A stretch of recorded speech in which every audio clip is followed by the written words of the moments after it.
What's up, everyone? It's JC Tech and Finance here. Today I have a very special product that I had to wait almost 3 months to get. It's the Apple Pulsing Cloth. You know, I've gotten a lot of Apple products over the last few years and they always got smudged, and that made me sad. And when I saw that this product came out, I just knew that this was the product I had to get. Now, let's unbox the Apple Pulsing Cloth right after this.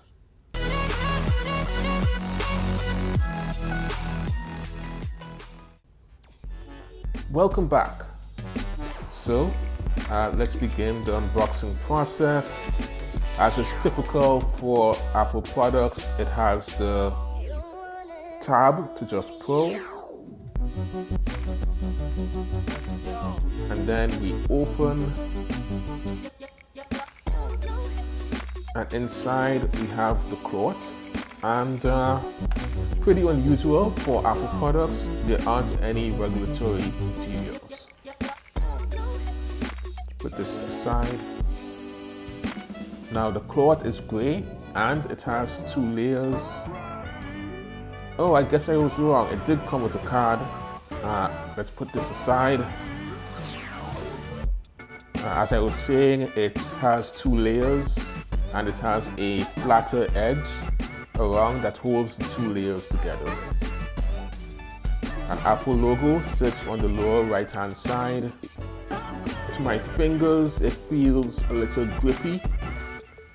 Almost greasy, actually, as opposed to cheaper cloths that just feel textured or just soft.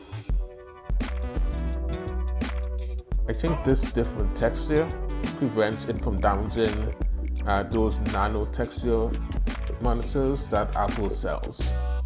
Let's test it out on my Apple iPad.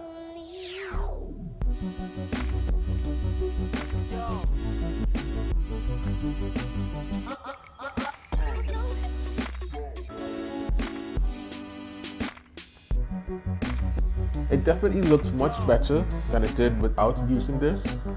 It's made with soft, non-abrasive material. It's compatible with almost all of Apple's products. One thing I was pretty surprised about is that it isn't compatible with the iPhone 5 and earlier versions. So you definitely don't want to use the Pulsing Cloth with the iPhone 5 or earlier. Now, a review wouldn't be complete without talking about at least one negative. While it's compatible with a lot of Apple products, you can't rub it smoothly across your eyeglasses. This is probably due to the coating on the glasses, which prevents it from going across smoothly. You know, there isn't that much else to say about this product, except if you consider yourself an Apple fanboy, definitely the product to get. This is JC Tech and Finance, signing out.